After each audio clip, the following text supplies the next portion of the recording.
Professor doctor Mozaharul ইসলাম সাহেব বক্তব্য দিচ্ছেন।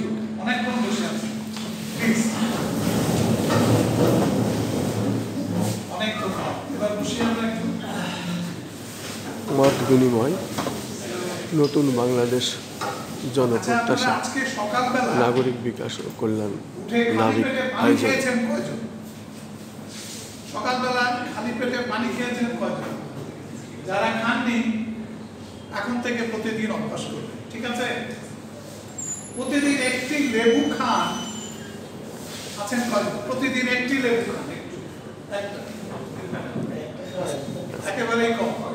আপনারা প্রতিদিন একটি লেবু খাবেন। এর চেয়ে সস্তা একটা প্রিভেন্টিভ মেডিসিনের জন্য আর কোনো ফল বা কোনো ঔষধ নাই, ঠিক আছে?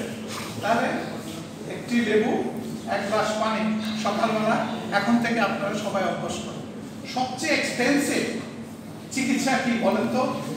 সবচেয়ে এক্সপেন্সিভ চিকিৎসা আল্লাহ কাউকে যেন সেই রোগে আক্রান্ত না করে।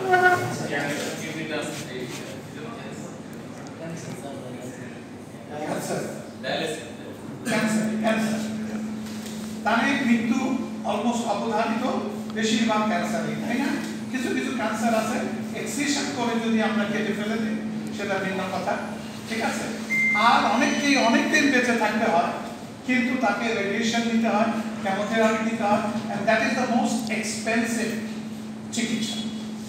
এখন আমি যদি আপনাদেরকে জিজ্ঞেস করি যে বাংলাদেশে আপনারা নিজের পকেট থেকে, out of the pocket expenditure বলি আমরা, চিকিৎসার জন্য নিজের পকেট থেকে কত টাকা ব্যয় করে?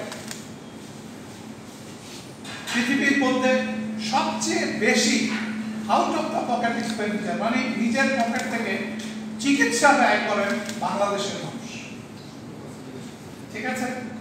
আমি যেহেতু একজন চিকিৎসক, আমি চাই আপনারা সবাই সুস্থ থাকেন, আপনাদের রোগ না হোক।